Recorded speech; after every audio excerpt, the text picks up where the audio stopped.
അല്ല മുനീറെ 2 ദിവസം ആയാലും അങ്ങനെ കനപ്പിച്ചു കിടക്കണു. എന്തെങ്കിലും ഉണ്ടെങ്കിൽ തുറന്നു പറയാം, നമുക്ക് എന്തെങ്കിലും പരിഹാരം ഉണ്ടാക്കാലോ. പറയണോണ്ടെന്ന് തോന്നിയത് രണ്ട് പെണ്ണുക്ക് സ്വർണ്ണോ ഡയമണ്ടോ നെക്ലേസോ എന്ത് വേണമെങ്കിലും എടുത്തു കൊടുത്തു. പക്ഷെ നമുക്ക് ഈ സ്റ്റാറ്റസ് ഇട്ട് വെറുപ്പിക്കലും നിർത്തിക്കൂടെ?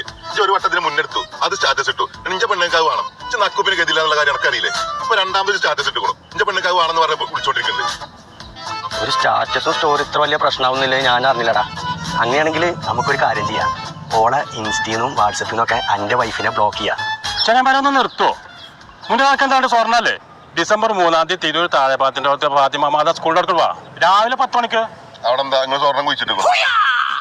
എടാ അവിടെ കവിത ഗോൾഡൻ ഡയമണ്ട് വരുന്നുണ്ട്. ഹോൾസെയിൽ വിലയിൽ അവിടുന്ന് സ്വർണ്ണം വാങ്ങാം. ഉദ്ഘാടനത്തിന് ആരാ വരുന്ന അറിയോ? അനാൻഷല്ലേ? അതെങ്ങനെ എനിക്കറിയാം? അതൊക്കെ എനിക്കറിയാം. ഞാൻ മുനീറിന് ഒരു സർപ്രൈസ് ആയിക്കോട്ടെ എന്ന് വിചാരിച്ചു. ഞാനും എൻ്റെ വൈഫിന് നെക്ലസ് വാങ്ങിയത് മഞ്ചേരി കവിതയിൽ നിന്നാണ്. തിരൂര് ഇനാഗ്രേഷന്റെ ഭാഗമായിട്ടേ ഒരുപാട്